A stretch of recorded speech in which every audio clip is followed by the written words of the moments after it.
Moving on to chapter 21 in our study of the 1960s, and this deals with the civil rights movement. So it's going to kind of go back and forth, go back a little bit to the 1950s, and then kind of work its way through the 1960s. So that's what we're doing here with this particular lecture. For some review, segregation is a huge, big, giant factor in the South. In 1898, the Supreme Court case Plessy versus Ferguson, which we've already talked about, set forth the principle of separate but equal, which basically allows for segregation by law to happen as long as the different facilities for the different races are kept equal. And then the segregation is then enforced by Jim Crow laws, white vigilantism, and institutional racism. So this is stuff we've already covered before. We saw the growth of the new KK in the 1920s. It continues farther and more growth with a response to civil rights agitation in the 1940s. Out of World War II, we see African Americans, particularly soldiers, and then other people as well, who begin to kind of push for what they called the Double V campaign, victory over tyranny abroad and victory over Jim Crow in uh, in the United States as it is. Segregation is carried into the North as well. And even though you kind of from the Civil War kind of think of the North is better with racial relations, the actuality is it's a little bit better in terms of race relations in the North than it is in the South, but that's not saying a whole lot. So it's pretty much institutional segregation, sometimes just by custom or sometimes by law throughout the United States of America.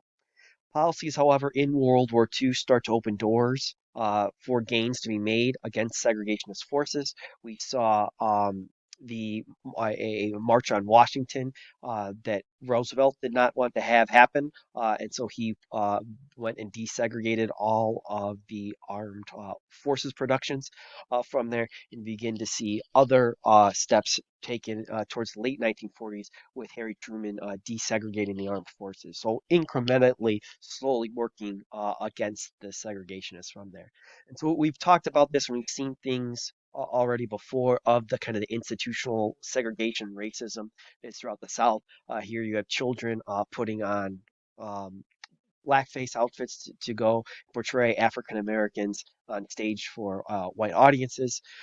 You have African Americans being segregated from uh, fairs and from other parts of life. Here in Memphis, only African Americans could visit the zoo on this particular day. And then again, you have separate water fountains, separate bathrooms, and other stuff, separate windows for getting ice cream here in the South as well. So really working its way through there and showing just how prevalent segregation was, down to also in terms of employment for African Americans in the South. For most people weren't farming. The only kind of other option really was household work, particularly for female African Americans. And then this has increased. We talked about this in the 1920s with the rise of the Ku Klux Klan. You can see this here in North Carolina. This sign that was on the side of a road to kind of give you an idea of how widespread and more importantly accepted the Klan has become here by the 1920s. So out of the 1940s, as we move into the 1950s, people began to try to challenge segregation in court. And this issue is led by the NAACP. As we've talked about before, this stands for the National Association for the Advancement of Colored People. The NAACP is beginning to focus on inequality between the separate school systems that have kind of come up out of segregation from the Plessy versus Ferguson case. Nationwide, the United States is spending 10 times as much money to educate a white student than it is a black student in the United States. And so this issue of challenging inequality in schools is led by the NAACP lawyer Thurgood Marshall, and he becomes the major driving force behind this. And so, what this eventually leads to is the Supreme Court case of Brown versus the Board of Education of Topeka, Kansas, in 1954. And what the Supreme Court does is that around the nation, There's several court cases that are challenging segregation of public schools. And what the Supreme Court does, instead of ruling on each individual case, kind of lumps them all together with the Brown case and says that this is going to be our ruling on the segregation of public schools from now on. What Brown does is that the Supreme Court of the United States unanimously rules that segregated schooling violates the 14th Amendment's Equal Protection Clause, that it's violating the civil rights of these Americans. That can't happen. And this is a major momentous event, particularly in kind of judicial history in the United States, because really this is taking the Reconstruction era amendment, the 14th Amendment, that was supposed to be helping freedmen following the collapse of the Confederacy in the Civil War. And really, for the first time, it's being used in kind of this broad way to help out people from there. So, this is really what the 14th Amendment was supposed to have done back in the 1860s and 1870s. And it's really for the first time going out and helping people that way. The result of the Brown case is that schools are supposed to be desegregated all around the country. And so that's what it does. Now, this is going to have certain effects that we'll see and come out of there. One of the effects that actually happens is that a lot of African American school teachers are going to lose their jobs because they have a whole school system set up to educate African American students. And yet, by integrating the schools aren't going to hire these African American teachers, and so it's one of the kind of side effects that ripples out from this case from there. So it doesn't affect everybody equally, even though it does a pretty good thing in desegregating the schools. So just to give you an idea, this is in 1916 in Georgia, and so this is the schoolhouse that is educating African American students, and you can see that it's not the best, and it's kind of coming up from there. So as we move through the 20th century, uh, we have the kind of creation of two different school systems, one white and one black, in the United States to educate our children. The NAACP lawyer, Thurgood Marshall, decides to challenge this, and that's him. This is a little bit later in the 1950s, but it still gives you an idea. He goes and argues amongst the Supreme Court case and takes this case, Brown versus the Board of Education, where these six students, right, and their families, right, who are suing the school board of Topeka, Kansas for equal treatment and the idea that the school system should not be segregated. So this is a major momentous achievement in terms of advancing equality in the United States, right? And this begins to slowly but surely begin to integrate the public school systems around the United States. And so that's a pretty famous painting from Norman Rockwell that gets the idea for the first time African American and white children are being put into the same classroom and begins to move on from there. So the reaction to the Brown decision is, like we've kind of been saying here, is slowly integrating, slowly desegregating. In 1955, a new court case orders all schools to integrate with all deliberate speed. The idea that, I mean, in the Supreme Court's ruling, it should be next day or next school year. All schools should be integrated and should be spending equal amounts on every single student within the school. President Eisenhower says, kind of speaking for the states' rights people in the United States, says you can't force this segregation upon them. You can't force integration. You need to kind of just slowly let it happen. And as you probably can imagine, by just saying to slowly let it happen, the segregationist forces in the United States, particularly in the South, are going to drag their feet and their heels as much as they can if they're going to do it at all. And so this idea comes up in the crisis of Little Rock, Arkansas in September of 1957. The governor of Arkansas is Governor Orville Faubus, and he is a kind of this person who's showing support for segregation, saying, I'm not going to allow any integration. It's not going to happen. We're going to have two separate school systems. It's what it's been before. It's what I was going to stay. Can't do anything about it. What Farvis does is that when 9 African American students try to integrate Little Rock Central High School, he takes the Arkansas National Guard and orders it to stand outside of the high school to not allow 9 African American students to go inside of that. And so he's calling up the National Guard in order to be able to keep, again, 9 African American teenagers from going to high school. This angers Eisenhower to the point where Eisenhower then kind of showing the power of the federal government and his power as president federalizes the Arkansas National Guard, says you're no longer working for the governor, you're working for the President of the United States. And on top of that, he sends the U.S. Army's 101st Airborne Division to integrate the school. Just to give you an idea, the 101st Airborne is kind of at the time, the cream, one of the cream of the crop Army forces there. It's got the most training from there. So this is a pretty big deal to send this particular division through there. And these soldiers are then forcing the their way into the high school so that these nine again teenagers can go to school. Governor Farvis, after the airborne division shows up, decides he's going to close the school rather than integrate it to kind of again dig the heels in any farther, showing from there.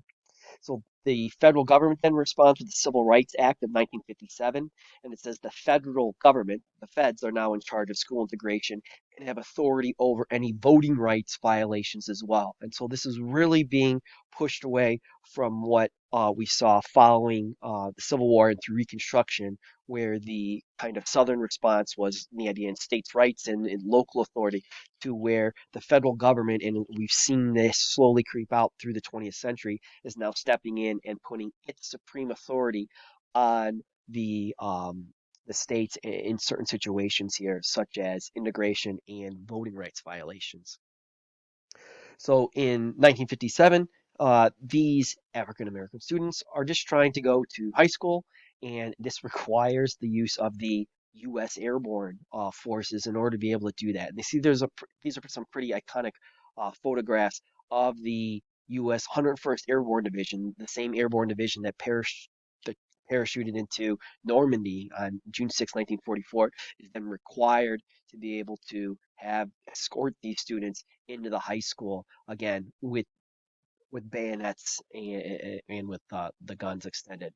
And so this kind of pushes integration a little bit farther, a little bit quicker than what was happening following the uh, Brown versus Board of Education thing.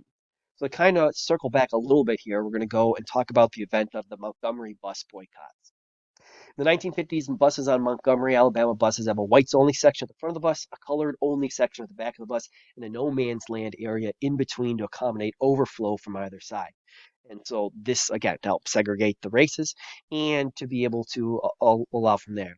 African Americans, upon entering the bus, were required to give up their seats if there were too many white people on the bus. So you can kind of hopefully see where this is going towards, and you know the person that's going to pop up right here.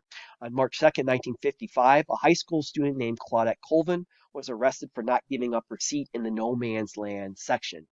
The overflow section come, the white person asked her to leave, and Claudette Colvin, the African American, said, no, not going to do that. Then, in October in 1955, Mary Louise Smith, another African American, was arrested for not giving up her seat in the no man's land section of there. And so you can kind of see what we're building toward on here as you see what the Montgomery buses are looking. You can see the white section, you can see the African Americans standing in the back there. And that's Claudette Colvin on the left, and that's the other lady there on the right. So Colvin and Smith, both these cases then brought to the local NAACP as a way to fight segregation on city buses. And you probably know all about these. However, their character was called into question. Colvin was feisty, very opinionated, was young. She was only in high school. She was also pregnant and was not married.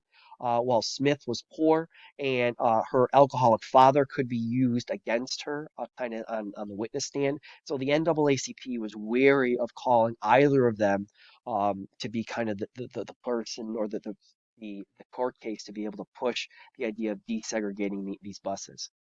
It then happens on December 1st, 1955, that Rosa Parks is arrested for not giving up her seat in the no man's land section of the Montgomery buses. So we've already seen three women, right, be arrested for pretty much doing the same thing. Now, what makes Rosa Parks different?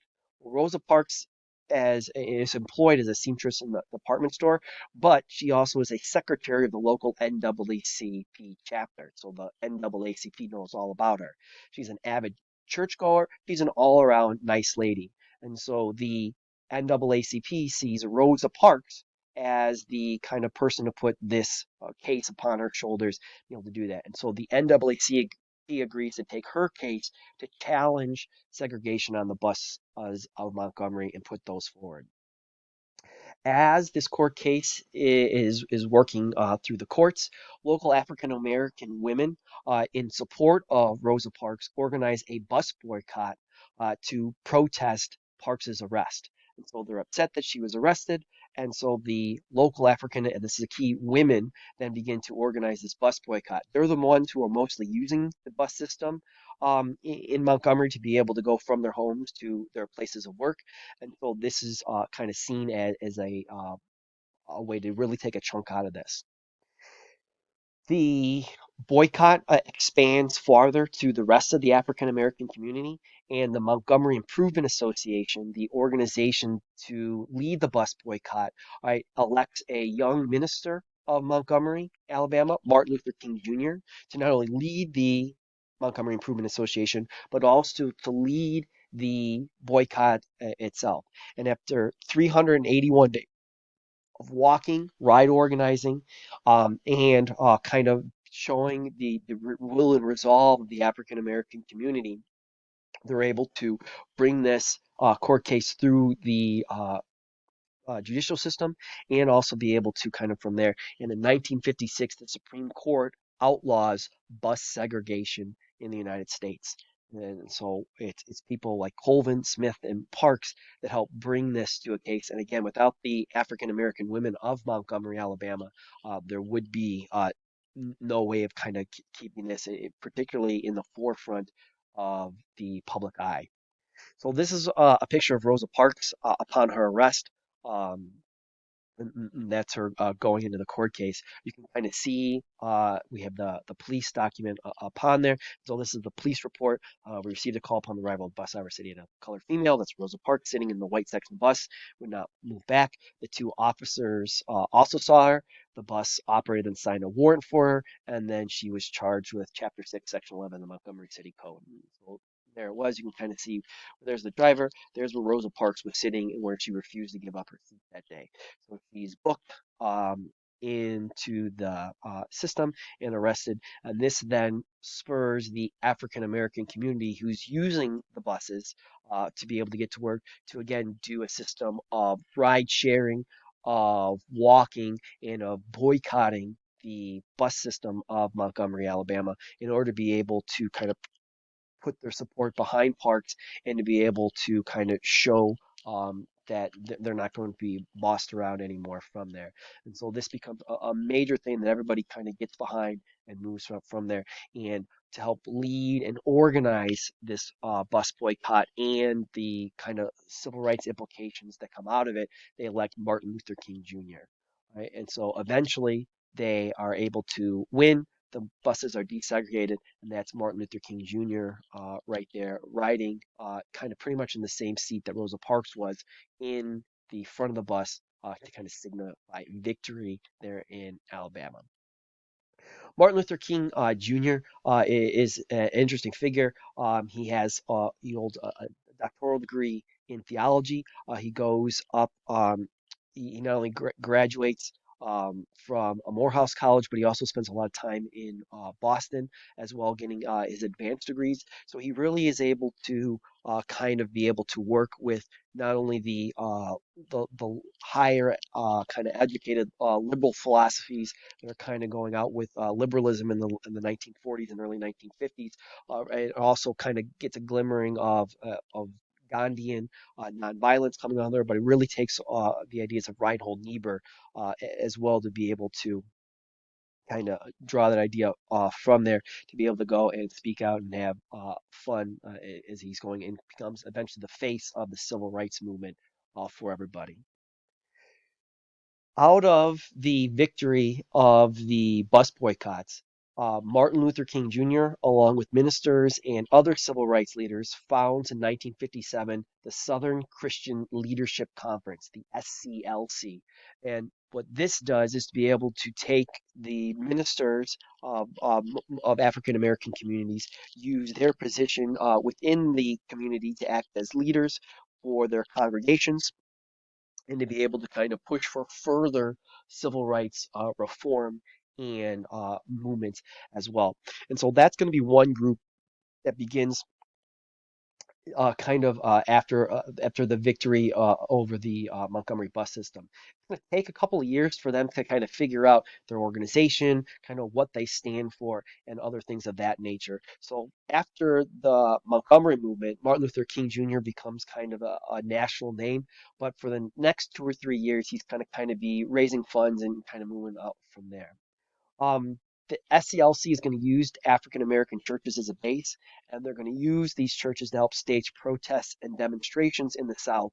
But they're going to become a much bigger force as we move into the movements in the 1960s.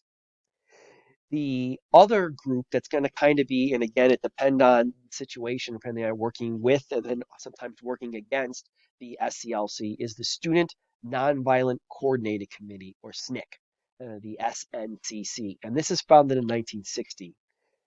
College students, so youth on both sides of white college students and also African American college students, are unhappy with the process of civil rights after the Brown decision, and with the victories with the bus boycotts. They are looking for a faster and more dramatic change than what they're kind of going and doing at. And so the college students are really, we'll see kind of through the civil rights movement, are going to be pushing a lot of these issues, where the SCLC is going to be a little bit more moderate and a little bit more cautious in kind of picking their battles, where SNCC is willing to really push the envelope a lot further. And so the first thing that they begin to do is they begin in February of 1960 sit-ins at segregated lunch counters across the South. Uh, Either kind of famously in Woolworth department stores or in other stores, like you have again kind of a soda fountain or a lunch diner kind of thing. You can picture that before you show you some pictures. And they have a African American section and they have a white section, and what or wouldn't serve African Americans at all. And beginning with four students out of the in Greensboro, North Carolina, the movement begins to expand farther and farther and farther. The people who participated in the sit-ins were insulted, they were beat, they had food spilled on them, thrown on. There's arrests, tear gas, fire hoses. They face and were suspended from college to be able to go and move that out of the North Carolina sit-ins. It then spreads. The civil rights students in Nashville, Tennessee, also become very involved in the sit-in campaign, and they move it to Tennessee, and it begins to then spread out through the rest of the United States, and particularly the South as well. And so that by late 1960, the sit-ins and a victory for SNCC had the segregated lunch counters in 48 cities in 11 states. And so that's kind of the action, and this is really the kind of the beginning, a taste of what the civil rights movement can become by having showing that even ordinary and these are anybody can just go and take action that can lead to victories from there. So this is just one example of a kind of where they'd be sitting in. So there's these counters offer lunch, kind of soda fountain starts up. But again, either African Americans weren't allowed into the store at all, or weren't allowed to sit at the counter, or there were specific uh, African American, white and black sections of the counter. And so what the sit-in students were doing, beginning with these four students here in Greensboro, North Carolina, is the idea that they're going to sit there and just wait to be served. And so that's what the whole idea is. They're just sitting there passively waiting there. And again, by not being the owners and the clerks aren't going to serve them, and so that would bring crowds that were hurled insults and racial epithets at towards them, to the point where they're particularly down here facing violence, and then also here in Chattanooga, Tennessee, facing fire hoses and other stuff to break up demonstrations outside of the counters as well. Kind of move from there. it's with the movement of the sit-ins and the SNCC kind of seeing that action really has a way to be able to drive things forward. That 1961, May of 1961 was the goal, but in the couple of months leading up to that, civil rights activists, particularly CORE, CORE, and James Farmer, begin the idea of trying to test the Supreme Court ban on interstate segregated bus terminals and seating on buses. And there's the Boynton decision, there's the Brown decision that are leaning for this. What we've seen already in the late 1940s is that it's the same organization. James Farmer wasn't able to go, but he sent other writers on journeys of reconciliation in the late 1940s that kind of did the same thing, but they were mostly stayed in the Upper South. What the Freedom Riders are going to do is go from Washington D.C. to New Orleans through the Deep South, particularly South Carolina, Alabama, Mississippi, into Louisiana, and test these court cases from there. And so in May of 1961, two buses, one on the Trailways bus service and one group that travels by the Greyhound bus service of Freedom Riders, begin to go into the South. And what they're looking to do is they are going to stay nonviolent, as most of these civil rights activists are heavily either influenced or are under the guidance of Gandhian nonviolence, are trying to provoke a violent reaction to convince the federal government and John F. Kennedy to enforce the law, or looking for anybody else to go and enforce the law as well. What they find as they work their way through the Deep South is that when they get to Alabama, the Klan in Alabama has already heard about them coming, and so they are prepared. They have their bus. One bus is blown up with a bomb thrown on there, and passengers are beaten in Anniston, Alabama. Another bus, as it goes through Alabama, Anniston as well, is they're pulled off the bus in the waiting room and beat up from there, as the police were gave the Klan 15 minutes, they were told, to do whatever they want before they went and showed up. What this does is kind of force the federal government to step in, because again, this becomes front page news. This becomes broadcast on the nightly news that people are being beat up in Alabama pretty brutally and badly, particularly again with a bus on fire. And this prompts Robert Kennedy to step in and say that, yeah, the Freedom Rides, you probably should stop right now, and puts them on what's called the Freedom Plane and flies them from Alabama to New Orleans.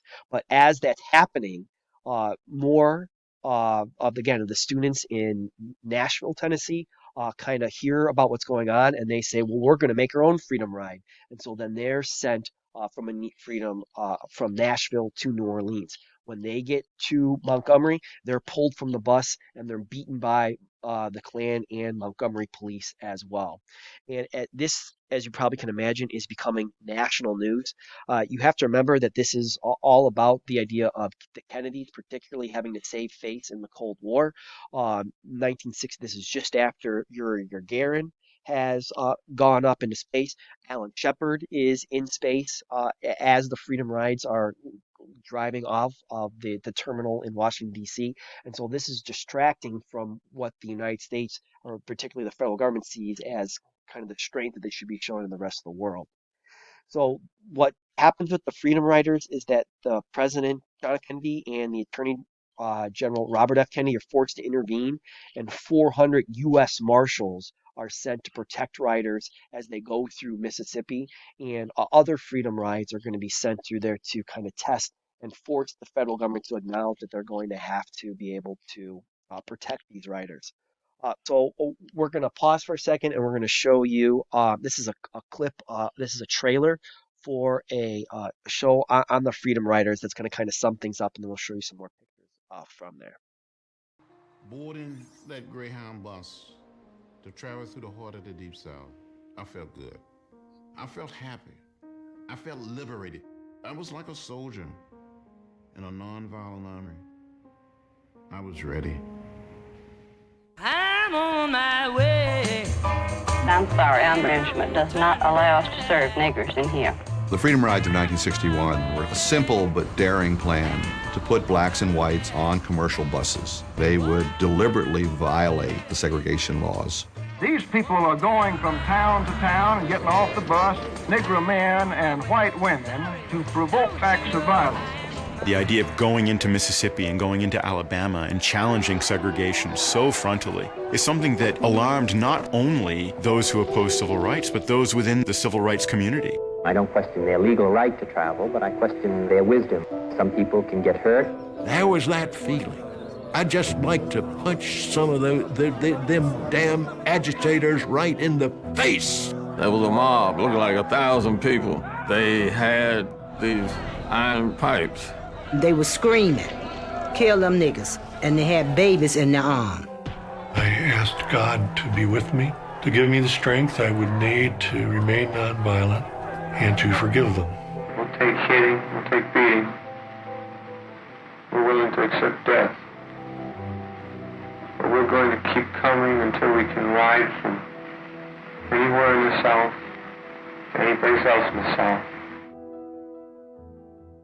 Regional. It was secular and religious. It was a shining moment. Your parents tell you, don't start something that you can't finish. Finish it.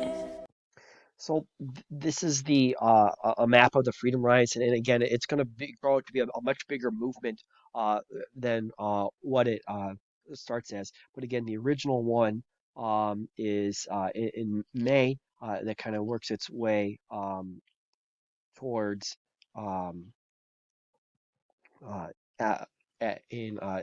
Alabama. It's trying to work its way from there, and they're forced to fly from Birmingham to New Orleans. And after the problems in Anniston, that's when another group of Freedom Riders coming from Nashville then sends to Montgomery, becomes a major problem as well.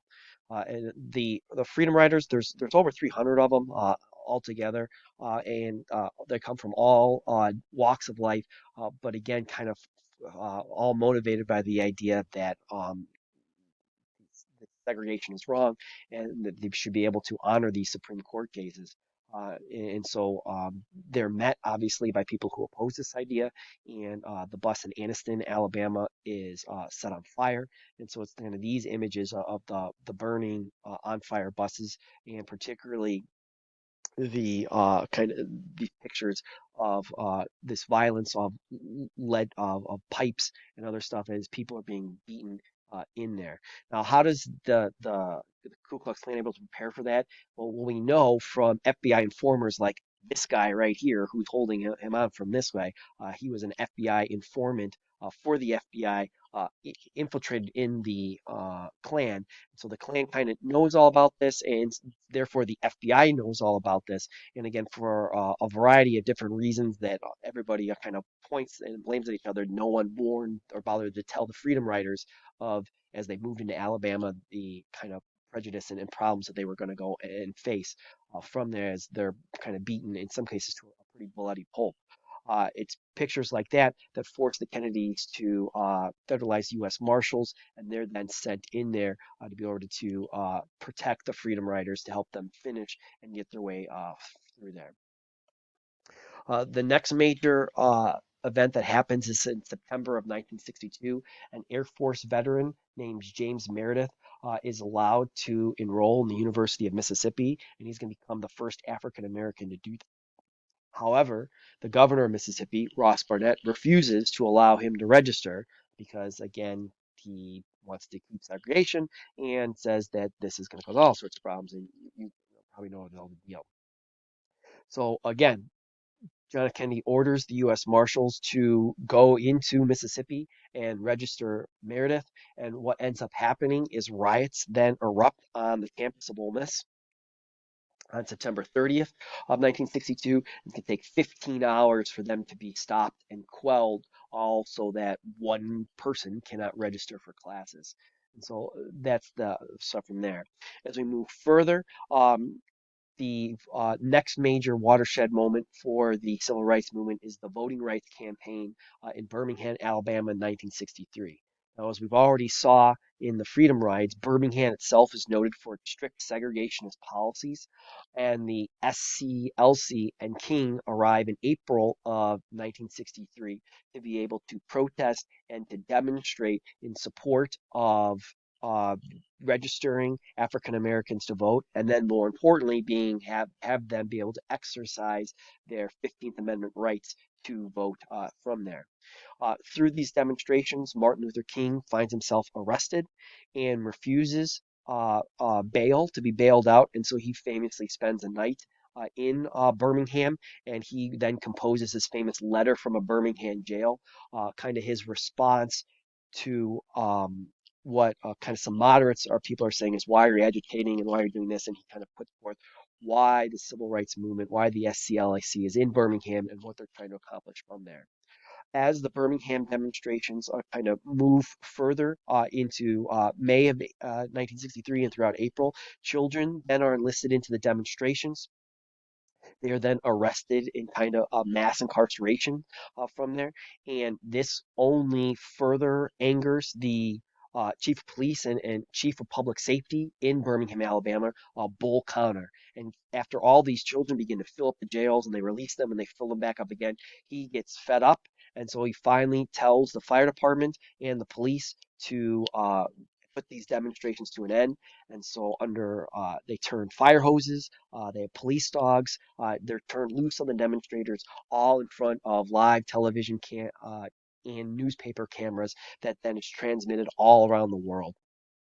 And it's at this point that if we take a step back at the federal level, that seeing these images on television and on the front page of the newspapers, that Kennedy himself becomes convinced that civil rights legislation is needed because this, again, is not what he needs in order to prove American opinion around the world if white Americans are sicking dogs loose on children in Birmingham, Alabama.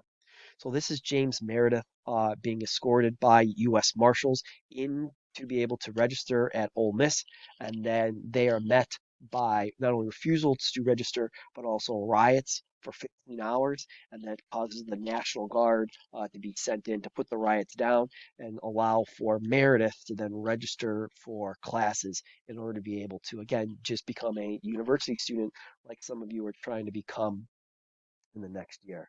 As we move into Alabama, as the demonstrations for voting rights occur in the following year, these are kind of the pictures that Americans begin to see of police brutality, of dogs being set loose on children, high pressure water hoses being turned loose to kind of break up these demonstrations, again, all in front of the world stage to be able to go and see. During all this, Martin Luther King is arrested and kind of writes his letters from a Birmingham jail. And then on top of that, children are being used in these demonstrations as well to kind of, again, allow again, to take more ownership of the movement themselves and to be able to kind of show that this is a not just older people issue, but down to young people as well. A clip here from the Birmingham voting rights demonstrations to kind of illustrate this a little bit more.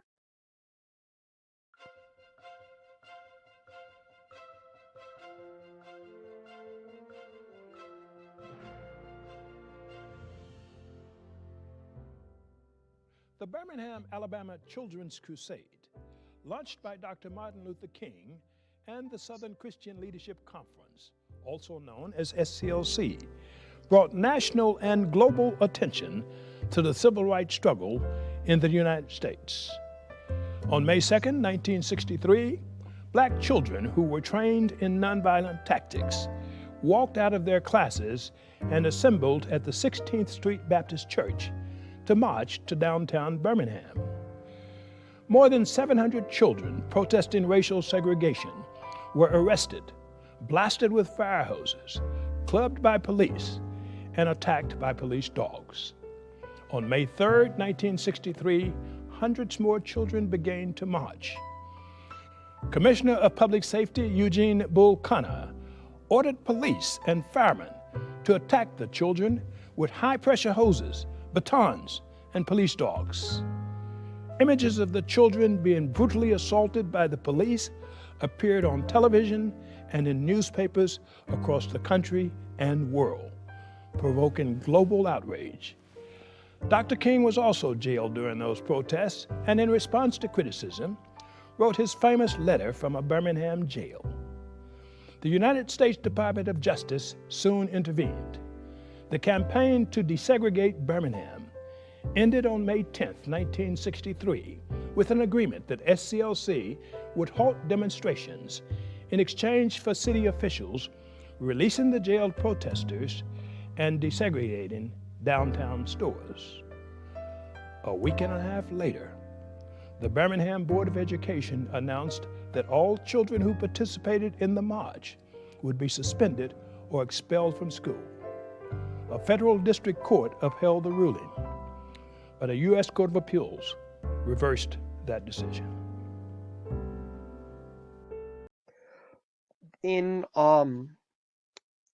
During the demonstrations, the 16th Street Baptist Church was used as kind of a congregation in a central headquarters to be able to organize and be able to move the protesters and demonstrators all around. And retaliation for the voting rights campaign was pretty swift in retribution. A bomb went off on 10 a.m. On the morning and erupted through the side of the church, killing 4 young girls, injuring dozens of others, and then also again causing lots of damage to the church as the Klan kind of retaliated for the demonstrations from there. Which obviously caused a lot of moving heartbreak, not only throughout the city, but also throughout the and so that's where we'll stop for today. We'll pick this movement back up here on this sad note, and then we'll see where the civil rights movement moves from.